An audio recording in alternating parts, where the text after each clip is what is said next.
আসসালামু আলাইকুম। Technique easy এডুকেশনের পক্ষ থেকে সকলকে আন্তরিক শুভেচ্ছা ও অভিনন্দন জানিয়ে শুরু করছি। আমি মইনুল ইসলাম চলে আসলাম তোমাদের অর্থাৎ নবম দশম শ্রেণী এবং যারা 2026 সালে মানবিক বিভাগ থেকে এসএসসি পরীক্ষায় অংশগ্রহণ করবা তাদের জন্য আমি মূলত তোমাদের এখন টাইপ 2 পড়াবো। আমি এখন কি পড়াবো? টাইপ 2। দেখো, এর আগে টাইপ 1 শেষ করছি, এখন আমি টাইপ 2 পড়াবো। দেখো, আমরা এটা অষ্টম অধ্যায়ে আছি, বুঝছো? দেখো, টাইপ 2 এর প্রথম কোশ্চেন হচ্ছে, দেখো 29 দিয়ে শুরু হবে। দেখো 29টা খেয়াল করো।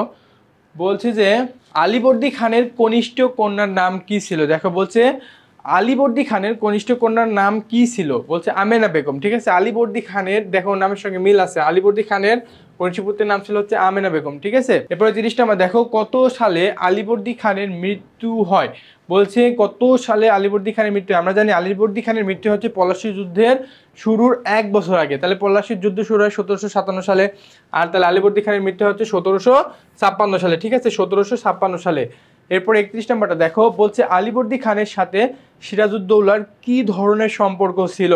আলীবর্দী খানের সাথে সিরাজউদ্দৌলার কি ধরনের সম্পর্ক ছিল? দহিত্র। দহিত্র শব্দের অর্থ কি জানো? দহিত্র শব্দের অর্থ হচ্ছে নাতি। দহিত্র শব্দের অর্থ হচ্ছে নাতি, অর্থাৎ নাতি এবং দাদার সম্পর্ক ছিল কি? আলীবর্দী খাঁ এবং সিরাজউদ্দৌলা। ঠিক আছে, এরপর 32 নম্বর দেখো, 32 বলছে পূর্ণিয়ার শাসনকর্তা কে ছিলেন। 32 নম্বর বলছে পূর্ণিয়ার শাসনকর্তা কে ছিলেন। বলছে পূর্ণিয়ার শাসনকর্তা ছিলেন হচ্ছে শওকত জং। শওকত জং। পূর্ণিয়ার শাসনকর্তা কে ছিলেন? শওকত জং।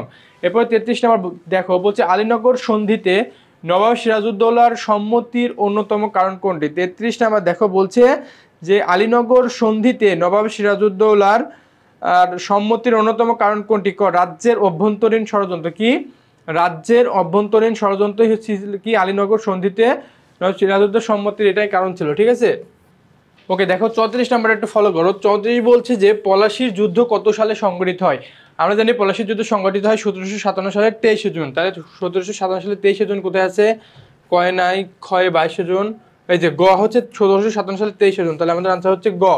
এরপরে 35 নম্বরে দেখো, 35 বলছে পলাশীর যুদ্ধে নবাবের পক্ষে কোন ফরাসি সেনাপতি যুদ্ধ করেন? হলওয়েল। আচ্ছা, যুদ্ধ করেছে সিনফ্রে। ঠিক আছে, পলাশীর যুদ্ধে নবাবের পক্ষে কোন ফরাসি সেনাপতি যুদ্ধ করেন? সিনফ্রে। ঠিক আছে, এটা মনে রেখো, সিনফ্রে যুদ্ধ করে।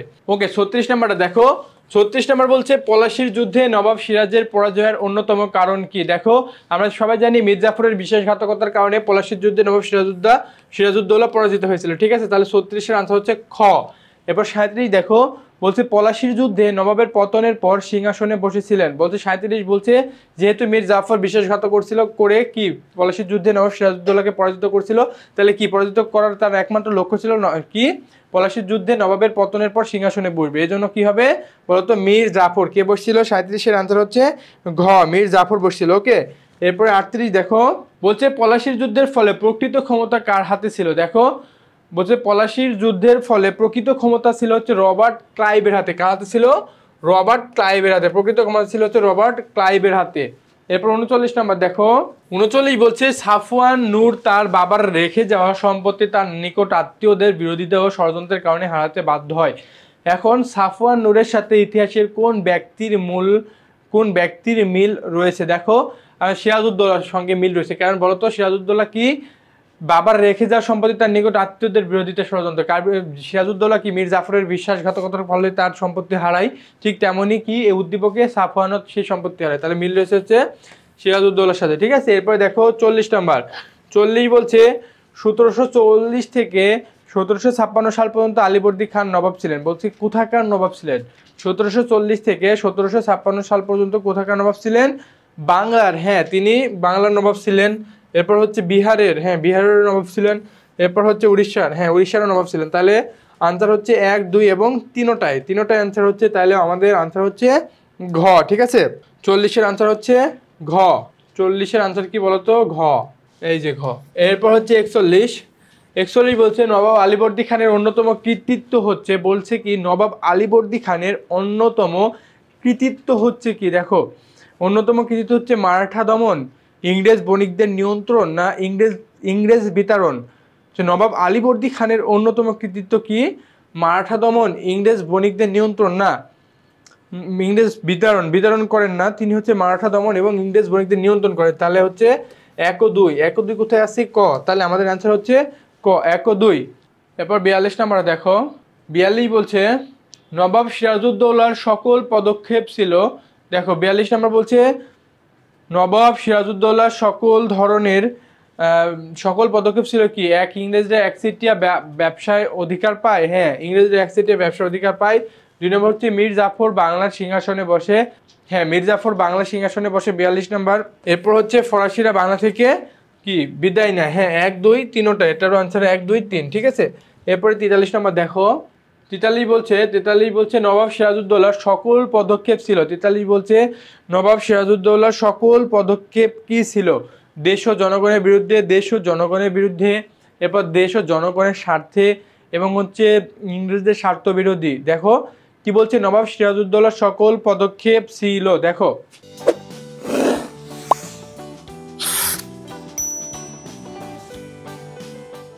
দেশ ও জনগণের বিরুদ্ধে, বিরুদ্ধে কেন যাবে, সে দেশের জনগণের জন্য কাজ করছে, তাহলে এটা হচ্ছে না, গ হচ্ছে ক 1 নম্বর হচ্ছে না, তাহলে 1 আগে বাদ গেল, তাহলে আমাদের আনসার হচ্ছে 2 এবং 3, 2 এবং 3, ঠিক আছে 2 ও 3 কোথায় আছে, গ, তাহলে 43-এর আনসার হচ্ছে গ।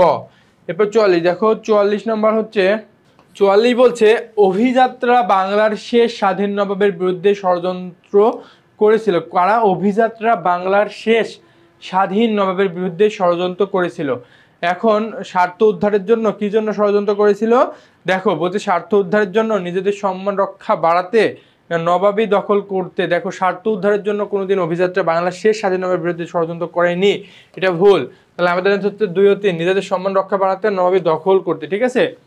এবার 45 দেখো বলছে পলাশির যুদ্ধে নবাবের পরাজয়ের কারণ কি, পলাশির যুদ্ধে নবাব পরাজিত হয় কেন, দেখো মীর জাফরের অসহযোগিতা, হ্যাঁ অবশ্যই অসহযোগিতার জন্য কি নবাব পরাজিত হয়, তার মানে আমাদের 1 নম্বর উক্তিটা ঠিক আছে, ঠিক আছে।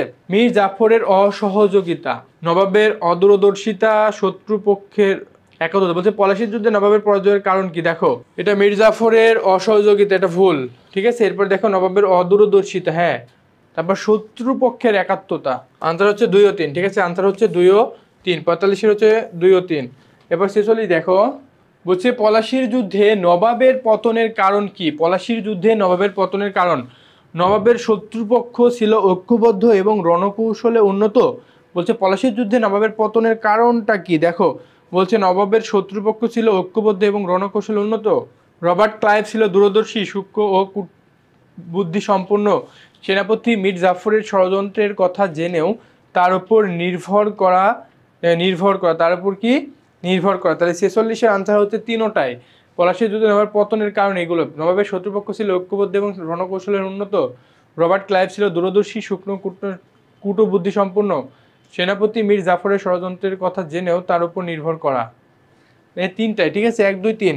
46 কি, 46 হচ্ছে 1 2 এবং 3।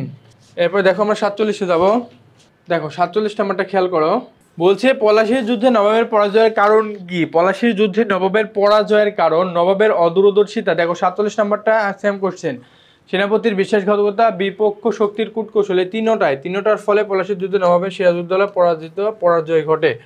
উদ্দীপকটি দেখো এবং 48 ও 49 নম্বরের উত্তর দাও। উদ্দীপকে আমরা দেখছি নবাব সিরাজউদ্দৌলা বসে আছে।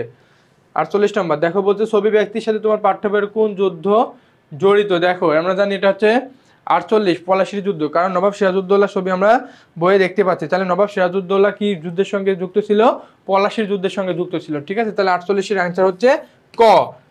ওকে, এবার 49 নাম্বারটা দেখো, 49 নাম্বার হচ্ছে উক্ত যুদ্ধে নবাবের পরাজয়ের কারণ কি ছিল, বলছে উক্ত যুদ্ধে নবাবের পরাজয় অর্থাৎ মানে পলাশির যুদ্ধে নবাবের হেরে যাওয়ার কারণটা কি ছিল, দেখো 49-এর আনসার হচ্ছে প্রধান সেনাপতির উচ্চভিলাষিত, হ্যাঁ এটা কারণ ছিল। তারপর হচ্ছে শত্রুপক্ষের সুসংগঠিত অবস্থান, হ্যাঁ এটাও ছিল।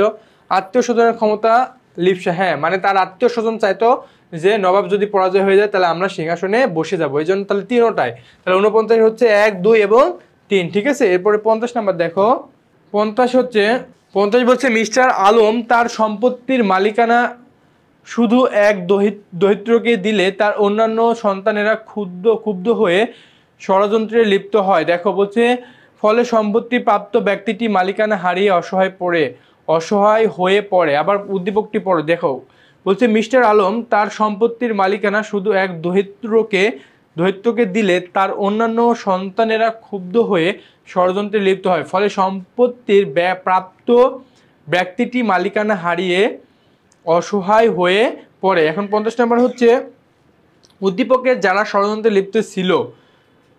ঘসিটি বেগম, অবশ্যই ঘসিটি বেগম ছিল। মীর জাফর, দেখো ঘসিটি বেগম ছিল, মীর জাফর ছিল এবং ইসলাম খান ছিল না, ইসলাম খান ছিল না। তাহলে আনসার হচ্ছে 5-এর ক 1 ও 2। 5-এর আনসার কি 1 ও 2। এরপর 51 নম্বর দেখো, 51 নম্বর হচ্ছে আমাদের টাইপ 2-এর একদম শেষ কোশ্চেন। দেখো 51 নম্বর বলছে উক্ত ঘটনার মধ্য দিয়ে বাংলায়, দেখো 51 নম্বর বলছে উক্ত ঘটনার মধ্য দিয়ে বাংলায় ইংরেজ শাসনের ভিত্তি স্থাপিত হয়। হ্যাঁ, মানে পলাশীর যুদ্ধ, অর্থাৎ 1757 সালে যে পলাশীর যুদ্ধ সংগঠিত হয়েছিল, এই পলাশীর যুদ্ধে নবাব সিরাজউদ্দৌলা পরাজিত হওয়ার ফলে আমাদের দেশ অর্থাৎ পুরো ভারত উপমহাদেশ চলে যায় কাদের অধীনে? ইংরেজদের অধীনে। তাহলে কি ইংরেজের শাসনের ভিত্তি স্থাপিত হয়েছিল কার মাধ্যমে? পলাশীর যুদ্ধের মাধ্যমে।